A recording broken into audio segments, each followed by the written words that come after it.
Green, orange और red, कहाँ कहाँ ग्रीन है, कहाँ कहाँ ऑरेंज और रेड जोन कहाँ कहाँ है, ये भी देख लेते हैं। राजधानी जयपुर से हमारे साथ सचिन मेरे सहयोगी जुड़ गए हैं, रेड जोन है जयपुर। अभिजीत अजमेर से हमारे साथ जुड़े हैं और कपिल शिमाली उदयपुर से हमारे साथ जुड़ गए हैं। सबसे पहले जयपुर आपको लिए चलते हैं। सचिन, रेड जोन है जयपुर, क्या कुछ वहां पर तैयारियां लोगों की भी, प्रशासन की भी?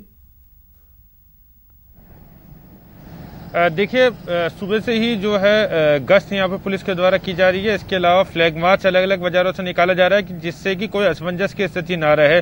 लाउड स्पीकर पे जो स्थानीय थाना पुलिस है वो अनाउंसमेंट कर रही है कि रेड जोन में किसी तरह की गफलत ना हो, सब कुछ पहले की तरह ही है, कोई खास बदलाव नहीं है। 25 तारीख को जो गाइडलाइन आई थी सेंट्रल गवर्नमेंट की और इसके अंदर जो 4 कैटेगरीज को छूट दी गई थी, उन्हीं कैटेगरीज को रेड जोन में छूट रहेगी। यानी लॉकडाउन जो 2 था वही व्यवस्था लॉकडाउन 3 में रहेगी। इस वक्त मैं झोटवाड़ा बाजार में खड़ा हूं, जयपुर की वॉल सिटी के बाहर का बाजार है। नजारे आप खुद देख सकते हैं। केवल 4 कैटेगरीज में एक बार फिर से दोहराना चाहूंगा, किराना की दुकानें, medical stores, electric shops, optical shops, नजर वाले चश्मे और इसके अलावा मोबाइल रिचार्ज की दुकानें। ये 5 कैटेगरीज हैं रेड जोन के अंदर, जो कि 25 अप्रैल से शुरू हो गई थी। 25 अप्रैल को जब 1 महीना हुआ था सेंट्रल गवर्नमेंट के लॉकडाउन को, उसके बाद ये नोटिफिकेशन जारी हुआ था और कुछ दुकानों को छूट दी गई थी, जिसके अंदर इलेक्ट्रिक शॉप्स हैं, सैनिटरी शॉप्स हैं, मोबाइल रिचार्ज की दुकानें हैं, ऑप्टिकल्स की जो नजर के चश्मे की दुकानें, उनको छूट दी गई थी। केवल वो दुकानें खुली हुई है, बाकी जो अच्छा, कुछ ऐसा भी है क्या सचिन रेड जोन में कुछ ऐसा भी है क्या कि जहां कंटेनमेंट जोन होंगे वहां पर छूट नहीं मिलेगी, लेकिन उसके अलावा जो इलाके हैं वहां पर कुछ ढील दी जा सकती है? कुछ ऐसा है? नहीं, देखिए, कंटेनमेंट जोन, कर्फ्यूग्रस्त इलाका और हॉट स्पॉट जो चिन्हित किए गए वहाँ किसी तरह की छूट नहीं है, वहाँ कोई नहीं निकल सकता। लेकिन जो भारी क्षेत्र है, जो कर्फ्यूग्रस्त कंटेनमेंट जो नहीं है, वहाँ पे जो 4-5 कैटेगरी मैंने अभी थोड़ी देर पहले दोहराई, वो सारी शॉप्स खुली रहेंगी। व्यक्ति जो है वो मोटरसाइकिल से अकेला निकल सकता है और अगर उसके पास कार है तो उसमें ड्राइवर सहित 2 अन्य लोग निकल सकते हैं। ये आवाजाही की छूट जरूर रहेगी। लेकिन चलिए अजमेर लिए चलते हैं। अभिजीत मेरे सहयोगी हमारे साथ जुड़े हुए हैं। अभिजीत, क्या कुछ बदलाव आज से अजमेर में?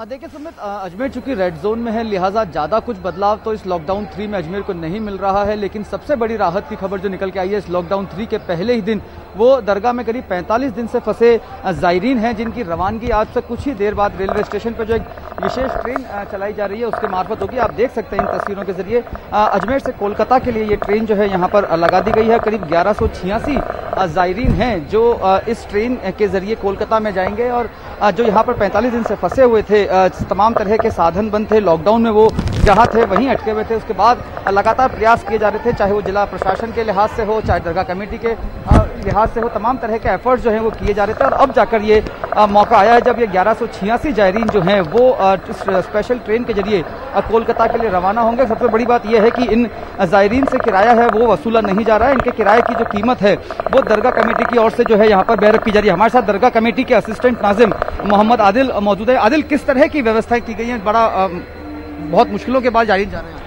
बिल्कुल, हम बताना चाहेंगे कि जो पिछले 1.5 महीने से ज़्यादा वक्फे से जो ज़ायरीन अजमेर में रुके हुए थे और ख़ासतौर से जो अजमेर से एक बड़ी फासले पे रहे, जो पश्चिम बंगाल के थे, वो उनको भेजना हमारे लिए एक बहुत बड़ी चैलेंज की बात थी, क्योंकि सरहदें जो थी ज़मीनी सतह से जुड़ी हुई, जो बाहर रोड थी, उनको रोकने में काफ़ी दुश्वारियाँ आ रही थी। तो हमने हुकूमत हिंद से, राजस्थान सरकार से और ज़िला इंतज़ामिया से गुजारिश की थी और उनके ज़रिए एक रेल प्लान की थी। हम पिछले कई दिनों से उसकी कोशिश में थे। ज़िला इंतज़ामिया ने बहुत ख़ास तौर से हमें इसके अंदर ताउन किया और हम यहाँ पर भेजने में आज कामयाब हुए। ओवरऑल हम आज बात करते हैं तकरीबन 1188 यानी 1188 फिगर्स के जो पिलग्रिम्स हैं, जो खासतौर से पश्चिम बंगाल की सरहद से ताल्लुक रखते हैं, उनको यहाँ से वहाँ पर भेजा जाएगा। और इनकी सहूलत को तो खासतौर से ध्यान रखते हुए और कोविड की जो गाइडलाइंस है उनको देखते हुए हमने सोशल डिस्टेंसिंग का भी ख्याल रखा है। मैं बताना चाहूँगा अभिजीत जी आपको कि हमने यहाँ पर जब जायरीन को लिया है तो बाकायदा उसकी मेडिकल टीम के जरिए से स्क्रीनिंग की गई है। इसके बाद उनको मास्क दिया गया है। सोशल डिस्टेंसिंग के साथ उनको बिठा के हमने बसों के जरिए रेलवे स्टेशन पर नगर निगम की गाड़ियों के साथ भिजवाया है। उसके बाद जब ये यहाँ पहुंचे हैं तो इनको 2-2 पानी की बोतलें दी गई है, बिस्किट के पैकेट दिए गए हैं, इसके अलावा सैनिटाइजर दिया गया है। और जब ये डब्बे बोगी में गए हैं अभिजीत सोशल डिस्टेंसिंग की बात कर रहे हैं साहब, एक बार मेरी जानकारी के लिए, दर्शकों की जानकारी के लिए, किसी भी डब्बे में एक कैमरामैन से कहिए किसी भी डब्बे की तस्वीर आप दिखा सके तो सोशल डिस्टेंसिंग की पालना की जा रही है? अंदर जो जायरीन बैठे हैं क्या वो पालना कर रहे हैं सोशल डिस्टेंसिंग की? मैं आपको तस्वीरें दिखाऊंगा, कैमरामैन को बोलूंगा, कैमरामैन बिल्कुल मैं कैमरामैन को बोलूंगा कि वो दिखाने की कोशिश करेंगे कि कंपार्टमेंट के अंदर किस तरह से जो जायरीन है ये सोशल डिस्टेंसिंग की पालना कर रहे हैं। क्योंकि देखिए एक कूपे में 4 से 5 जायरीन की ही बैठने की अनुमति दी गई है। ये 72 सीटर बर्थ एक कोच होता है जिसमें करीब 50 लोगों को ही बैठाया गया है। कैमरामैन आपको लगातार तस्वीरों के माध्यम से दिखाने की कोशिश करेंगे कि सोशल डिस्टेंसिंग की पालना किस तरह से की गई है। हम कुछ जायरीन से भी बात करने की यहाँ पे कोशिश करेंगे। आप कितने दिन से अजमेर में फंसे हुए थे? अब कैसा? 43 डेज से हम अजमेर में थे। 21 मार्च से यहाँ पे अजमेर में थे। अब बहुत अच्छा लग रहा है कि हम फाइनली अपने घर जा रहे हैं। आप पूरे रास्ते सोशल डिस्टेंसिंग भी फॉलो करनी है, उसके लिए क्या? देखिए सोशल डिस्टेंसिंग फॉलो कर रहे हैं, आप देख सकते हैं। चलिए सोशल डिस्टेंसिंग को फॉलो करते हुए इन जायरीनों को वापस भेजा जा रहा है। अब सतवीर बीकानेर से हमारे साथ जुड़ गए हैं, बीकानेर लिए चलते हैं आपको। सतवीर, बीकानेर में क्या हालात, क्या तस्वीरें बीकानेर से?